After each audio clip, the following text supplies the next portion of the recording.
He watched Sarah's reflection in the plate glass window of the diner. She was laughing, her hand resting on Mark Jensen's arm, ignoring his own presence at the next table. Then Mark leaned in, whispered something, and Sarah's smile melted into a look of pure adoration. He saw his own face reflected. Crack. He felt a slow, cold burn. The glow from the phone screen felt like a physical blow. Frank stood in the muted kitchen light, the tile cold under his bare feet, watching the words unfurl. "Can't wait for one more night before you head home," Mark Jensen's text read, followed by an emoji Frank had seen Sarah use 100 times. There were others, explicit in their detail, sketching a narrative of intimacy he had only suspected. He felt no heat, no immediate explosion, just a steady, hardening pressure in his chest, like ice expanding in a pipe. His hands moved with practiced precision.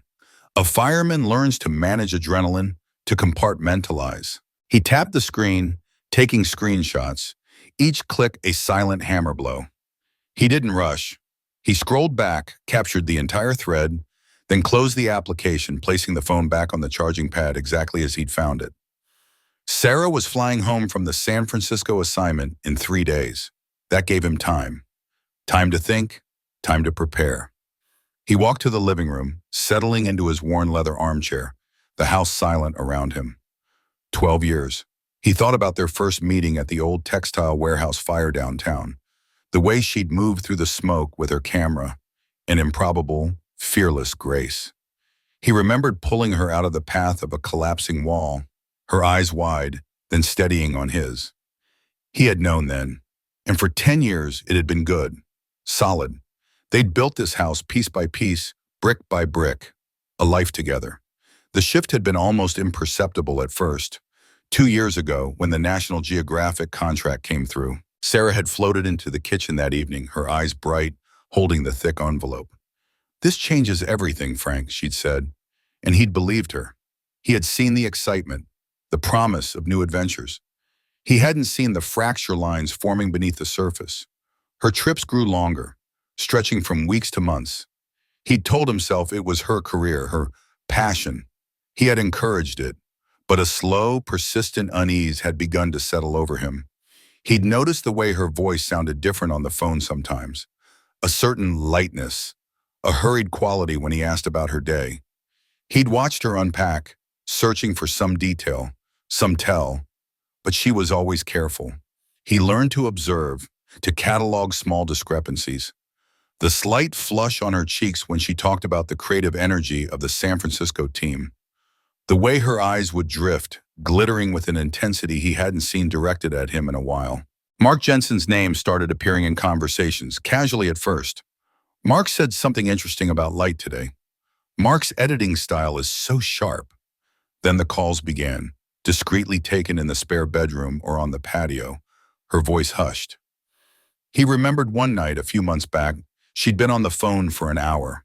She came back, her hair slightly disheveled, the smell of something sweet and unfamiliar lingering on her sweater.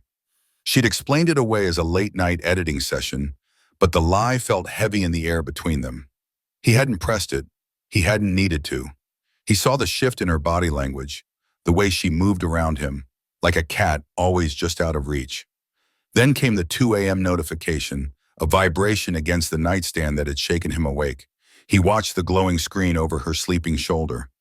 "Still taste you on my lips." It wasn't a question or a comment. It was a statement of fact, a confirmation. He lay there rigid, the stale air of the bedroom suddenly thick, realizing he was beside a stranger. The woman he'd married, the one who had held his hand through his mother's illness, who had helped him pick out the living room rug, was gone. The next morning, he made coffee just like any other day. He kissed her forehead as she left for the airport, the touch purely perfunctory, a motion he'd performed 1,000 times. He watched her drive away, the early morning sun glinting off her car. The exit strategy had begun. The sound of the jet fading in the high Denver sky was a signal. Sarah was gone, for now. Frank moved. The house, usually a repository of shared lives, now felt like a stage from which he was exiting. He didn't waste time on sentiment.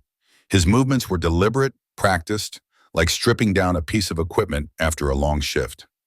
First, the finances. He sat at the kitchen island, laptop open, the blue light reflecting off his face. Their joint savings and checking accounts appeared on the screen. He noted the exact balance, then initiated a transfer. Half, not a dollar over. He wasn't looking to punish financially, only to sever. It was a clean split of assets, a line drawn in the sand without emotion. He confirmed the transfer, then closed the laptop. Next, his packing. A worn canvas duffel bag lay on the bed, open. He selected 3 pairs of jeans, a handful of t-shirts, 2 heavy flannel shirts, and his old work boots.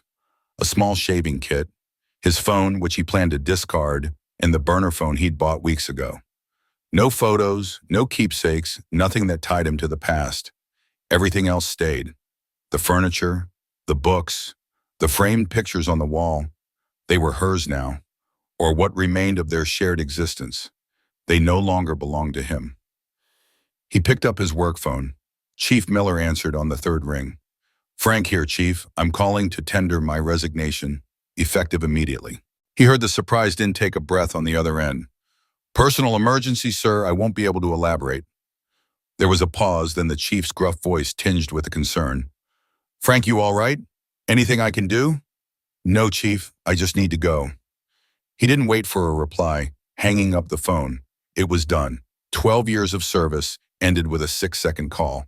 For his brother Joe, he left a note on the kitchen counter, tucked under a magnet. He typed it out on an old portable word processor he kept in the garage, preferring the impersonality of print. "Joe, need to disappear for a while. I'm okay. Will contact when I can. Don't worry, Frank." He knew Joe would worry, but he couldn't offer more. He couldn't risk the questions, the attempts to pull him back into a life he was actively trying to shed. He climbed into his old Ford pickup, the engine turning over with a familiar rumble. He pointed the truck northwest. No specific destination, just away. Away from the brick houses and manicured lawns, away from the familiar turn of the streets, away from the ghost of Sarah's laugh in every room. He drove for days, sleeping in the truck, eating canned goods, letting the mile markers tick by, a silent odometer of his retreat. The mountains rose higher, the air grew crisper, and the endless plains stretched out, swallowing him whole. 11 months passed, the open road, the quiet solitude of the wilderness, the impersonal transactions at gas stations and grocery stores. It all worked on him. He shed layers, like an old skin. The former fire captain, the husband, the man defined by his roles, slowly peeled away. What was left was just Frank, a man who could still change a tire, start a fire with flint and steel, and endure long silences without needing to fill them. He hiked, he fished, he read. He simply existed, and in that existence, he found a raw, quiet strength. The truck, however, was not as resilient as he was. It gave out with a final wheeze of steam on a dusty road outside Kalispell, Montana, a small town surrounded by towering pines and the stark beauty of the Rockies. He walked into town, found a garage, and quickly realized repairs would take time and money. He walked into a sporting goods store, saw a help wanted sign, and by the end of the day, he was stacking fishing lures. It was honest work, and it paid for his modest room at a local motel. A few weeks later, he saw another ad in the local paper for a survival skills instructor at the Ponderosa Lodge, an upscale retreat catering to city folks looking for a taste of the wild. He applied. Brenda Peterson, the lodge owner, met him in her office, a woman with sharp eyes and a capable grip when they shook hands. She was in her late 40s, trim, with a no-nonsense air. She listened to his sparse resume, noted his quiet demeanor, and the way he looked at her straight, without fidgeting. She liked what she saw. "You seem like you know what you're doing, Frank," she said. "And you don't talk too much. That's a good quality around here." He started the following Monday, teaching trust fund kids and CEOs how to tie knots and identify edible plants. Brenda was attractive in a practical, unadorned way, her focus always on the lodge. She was a good boss. She would sometimes tease him, a dry, almost friendly flirtation, but she understood his boundaries. He was a man apart, and she respected that. One cold autumn evening, they were sitting on the lodge porch, watching the last light fade over the mountains. He'd just finished explaining why he'd taken the job at the sporting goods store first. She took a sip of her coffee. "You know, Frank," she said, her voice quiet, "whoever she was, she did quite a number on you." He didn't respond, just stared out at the darkening pines. She paused, then added, "Some wounds, they don't just heal with time. They need time and a little tending." The routine at the lodge became the framework of his new life. Up before the first hint of sun, usually by 5. A quick cup of instant coffee, then out into the crisp Montana air.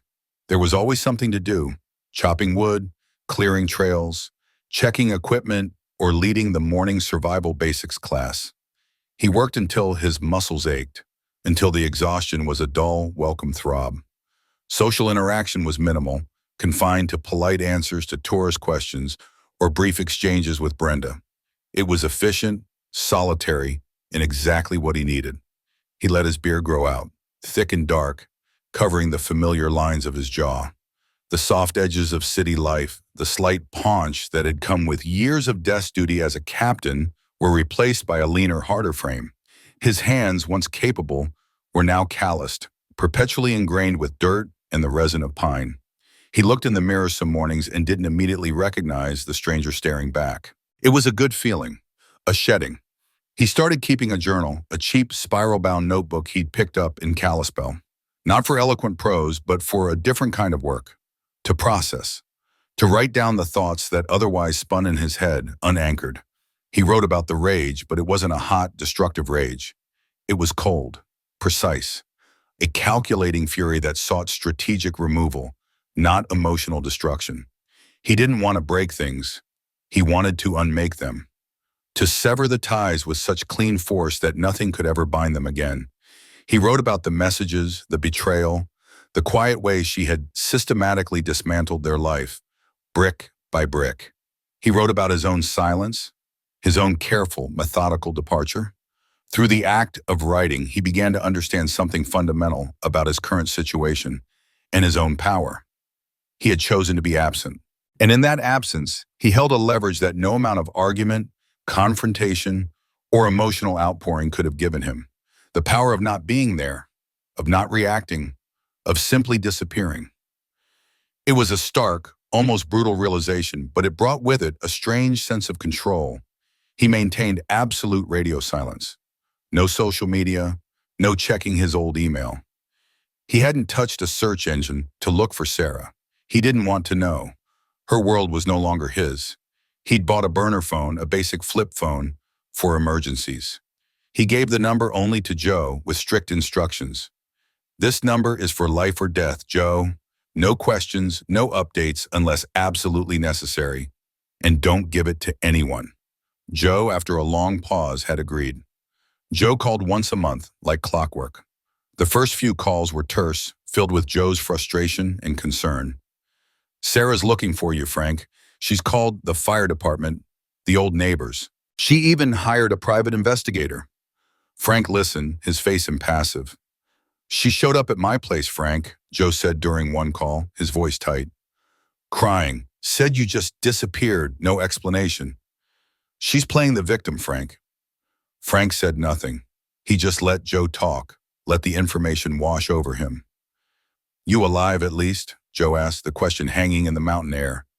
"Yeah, Inspector," Frank replied, his voice flat. "That's all she gets to know," Joe finally said, and Frank felt a quiet satisfaction. Joe understood. He didn't condone, didn't judge, he just understood the unspoken rules of this new game. "You coming back?" Joe asked on another call, the hope barely audible in his voice. Frank looked out at the vast, unchanging mountains. "Nothing to come back to, Joe," he said, and it was true. The house, the bro, the routine, the expectations, they were all part of a life that no longer fit.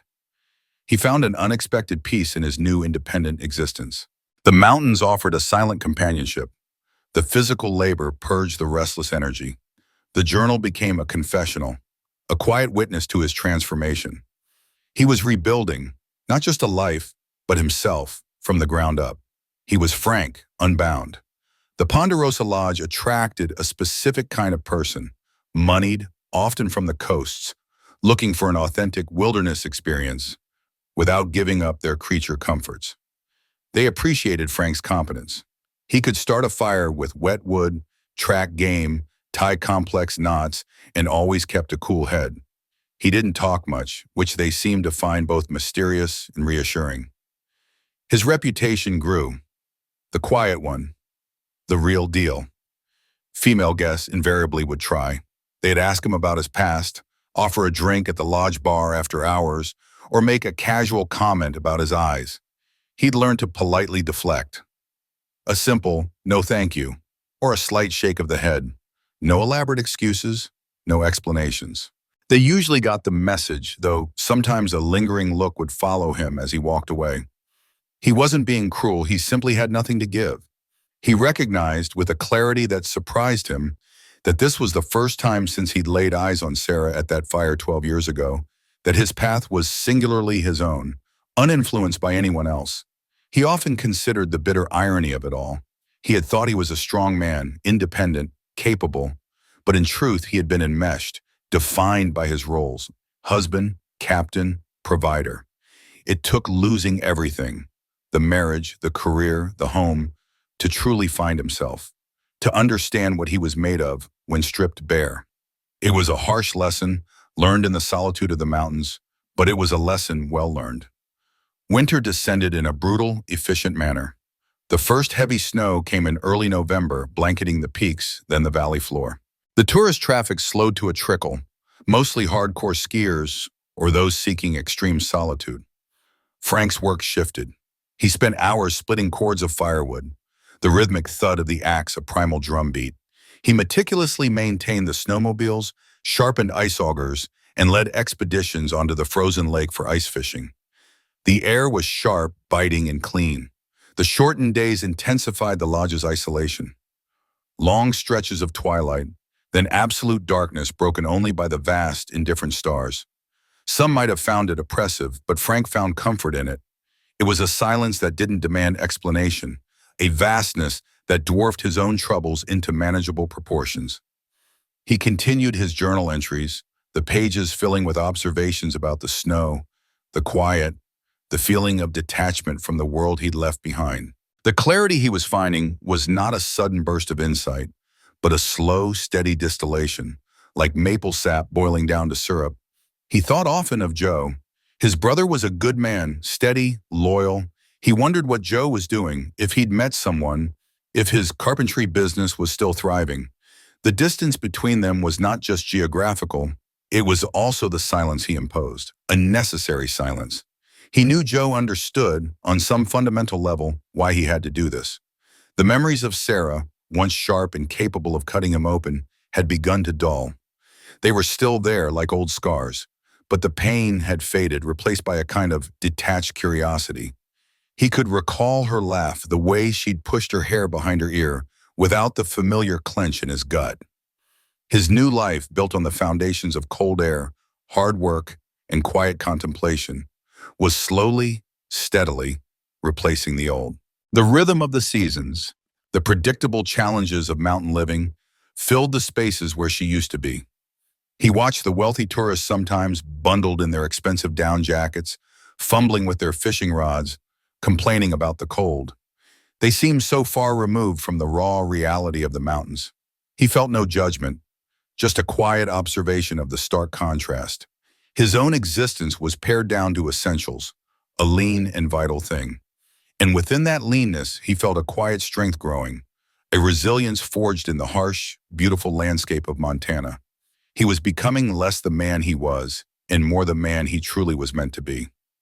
December 18th, the date etched itself into Frank's mind.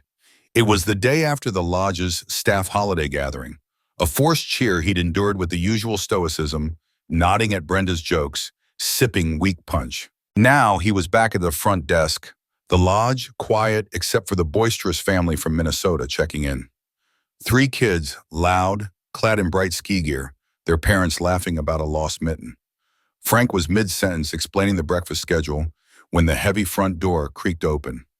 A blast of cold, clean air swept into the lobby, carrying the scent of pine and fresh snow. Sarah Olson stood there, framed by the raw Montana winter. Snowflakes, perfectly formed, caught in her dark hair, slowly melting into tiny beads of water. Her face was thinner, he noted, a fine bone quality he hadn't remembered. Her eyes, usually so expressive, held a tentative, almost uncertain quality. She wore a deep red wool coat, a coat he didn't recognize, foreign and expensive. In one hand, she clutched a small suitcase, its handle worn smooth. The noise of the Minnesota family, their chatter and laughter, became a distant hum, like static on an old radio. The lobby, with its rustic charm and crackling fireplace, seemed to shrink. Frank felt a familiar tension settle in his shoulders, a primal bracing for impact. He had known this day might come, had prepared for it in the quiet hours of his journaling. Yet the physical presence of her, solid and real, was a jolt. The family finally moved away, herding their children towards the back cabins. Sarah waited until they were gone, then approached the desk, her footsteps soft on the polished wood floor. No dramatic entrance, no shouted accusations, just a quiet, almost resigned presence. "Room for one," she said, her voice softer than he remembered, a faint tremor under the even tone. She didn't offer a name. She didn't need to. Frank's hands moved over the keyboard of the lodge computer, his fingers steady. He maintained eye contact with the screen, his voice level, professional. "Name?" he asked, as if she were any other guest. She gave it. "Sarah Olson." He typed it in, felt the slight pause of the system searching, then confirming. He swiped her credit card, the plastic cold against his thumb. The machine word, processed, confirmed. He handed her a key card. "Cabin 8, last one on the left path," he recited, his voice practiced, detached. "Breakfast starts at 7 in the main dining room." She took the key card, her fingers brushing his. The contact was brief, almost imperceptible, yet it sent a strange jolt through him, a ghost of memory. "Thank you," she murmured. She hesitated then, her eyes lifting to his, searching, probing. "You look good, Frank," she said, her voice a little stronger now, a hint of something he couldn't quite place. He offered no response. No, "you too." No polite pleasantries. He simply gave a slight, almost imperceptible nod towards the path leading to the cabins. An instruction, a dismissal. She stood there for another second, perhaps waiting for something more, then turned, the red wool coat a splash of color against the white snow outside. She walked toward the door, then out into the deepening twilight, leaving only the faint scent of something floral, carried on the lingering draft of cold air. Frank watched her go. He remained behind the desk, his hands clasped, knuckles white, until the door clicked shut. The quiet returned, but it was a different quiet now, heavy with her presence. He felt the tremor start deep in his gut, working its way up. He waited until he was sure no one was watching, then retreated to the small, windowless staff bathroom, the cold ceramic of the sink a momentary anchor. This is a good point to reflect on life's costly choices and how they unfold. So stick around to the end to see how life's costly choices unfold. The staff bathroom was cold, smelling faintly of bleach and pine cleaner. Frank leaned over the sink, his hands gripping the porcelain edge. His stomach heaved once, a convulsion of pure physical rejection. Nothing came up, just a dry, painful spasm. He splashed cold water onto his face again and again, trying to rinse away the lingering scent of her, the image of her standing in the doorway, framed by snow. Brenda found him there a minute later, her presence quiet, unobtrusive. She leaned against the doorframe, her arms crossed. "That woman who checked in," she said, her voice low, a statement, not a question. "She's your past, isn't she?" Frank straightened, drying his hands slowly on a paper towel. He met her gaze. "Yeah," he said, the word clipped. A single nod confirmed it. Brenda pushed off the doorframe. "I could tell her we made a mistake," she offered, her tone practical. "That we're overbooked. Send her on her way. It's an easy fix." He considered it. The thought of her simply disappearing back into the snow, the quiet returning, was profoundly tempting. He could go back to the rhythm, the solitude. But then he shook his head. "No," he said, the word firm. "I've been out running this for almost a year. It's time to face it head on." There was no escape. Not anymore. This was the final hurdle. Brenda walked over, squeezed his shoulder, a strong, comforting grip. "You need anything," she said. "My apartment above the office is always open. For a few hours for the night. Whatever." He appreciated the offer. A safe harbor if he needed it. He just nodded again.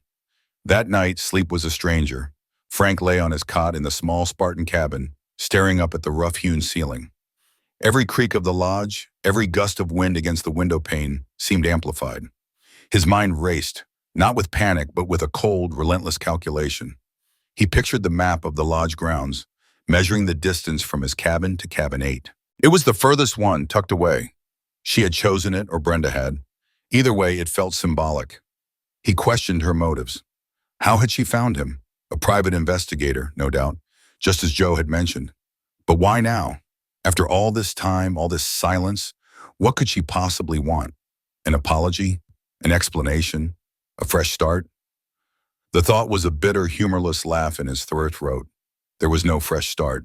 He had meticulously erased the old one. At 3 a.m., the confinement of the cabin became unbearable. He pulled on his heavy coat, his boots, and walked out into the biting cold. The world was utterly still, the only sound the crunch of his boots on the packed snow. He walked to the edge of the frozen lake. The moon hung high, a pale, indifferent orb, illuminating the vast expanse of ice like a sheet of hammered silver.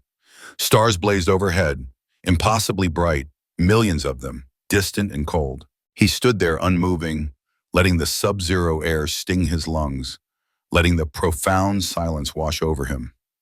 The cold was a physical thing, a clearing agent. It stripped away the noise, the lingering emotion, leaving only a stark, hard resolve. By the time the first slivers of pre-dawn light began to paint the eastern sky, Frank had made his decision. He wouldn't run. He wouldn't avoid. He would hear her out. He would say what needed to be said, clearly, concisely, without anger, without emotion. And then he would continue his life. The life he had built from nothing, brick by painful brick. He felt a quiet strength welling up within him, a certainty that he could reclaim his life again, just as he had done before she had appeared.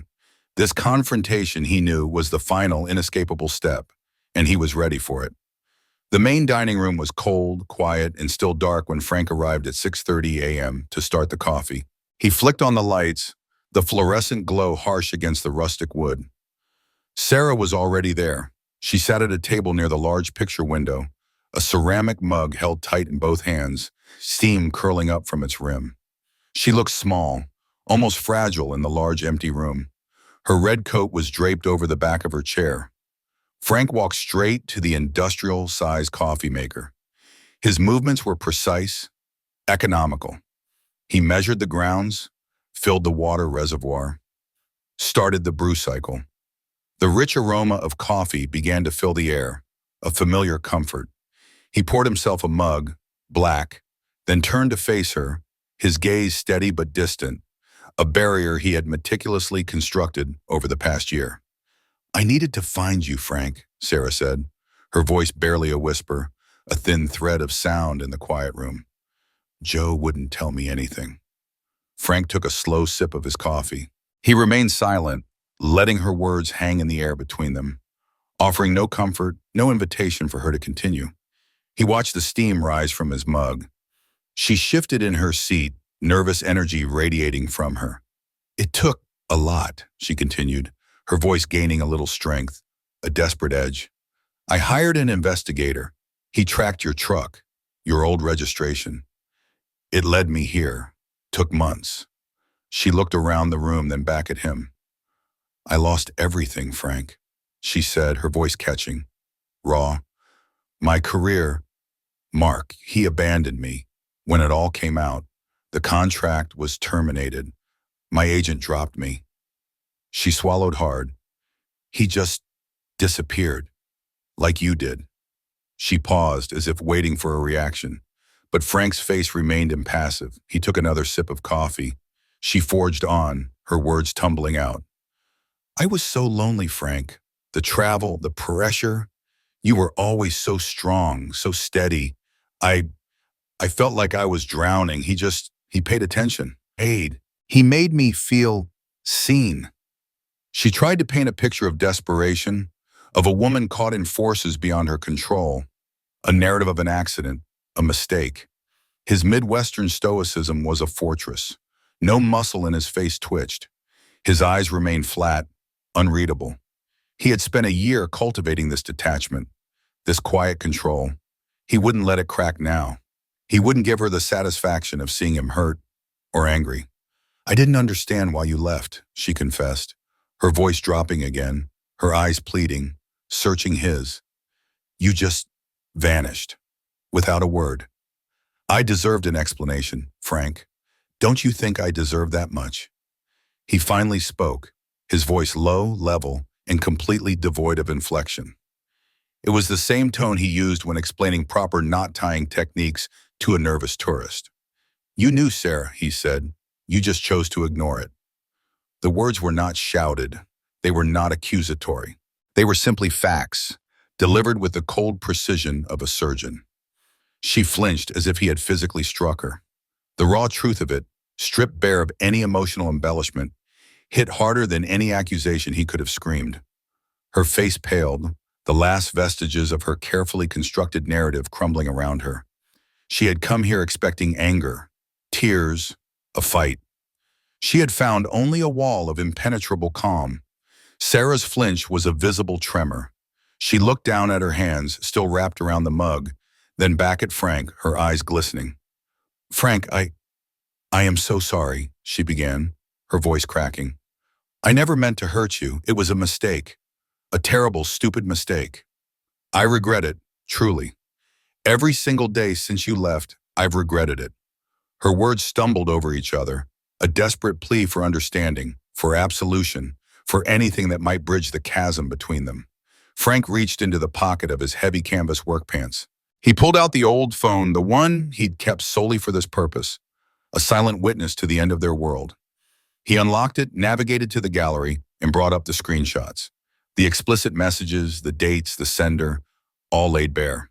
He held it out, not pushing it towards her, but simply presenting the evidence between them on the table, a cold, unyielding monument to her betrayal. "This is why I left, Sarah," he stated, his voice still low, level, devoid of any anger or accusation. It was just cold, hard fact, delivered without emotion. He looked at the screen himself, the words burning again into his memory, though their heat had long since faded. "This is what you took from us." Her gaze fell upon the screen, her face already pale when ashen. The irrefutable evidence, the explicit words of intimacy she'd shared with another man, were a brutal mirror, reflecting her actions back at her with unforgiving clarity. The small, fragile posture she had adopted seemed to shrink further. The tears, held back until now, finally began to fall, tracing clean paths through the dust of her travel, each drop a testament to her shattered composure. In that moment, Frank saw a flicker of understanding in her eyes, not just of the messages, but of everything that had followed. The silent departure, the year of absence, the methodical dismantling of his life, only to rebuild it. She was seeing the depth of his calculated revenge, the quiet, devastating power of his departure. He hadn't screamed, hadn't fought, hadn't made a scene. He had simply disappeared, taking everything he was, everything they were with him. "I made a mistake, Frank," she whispered again, the words muffled by her sobs. "I regret it every day. I've been lost without you." Frank looked at her, really looked. He saw the tears, the genuine pain, but it didn't stir the old feelings.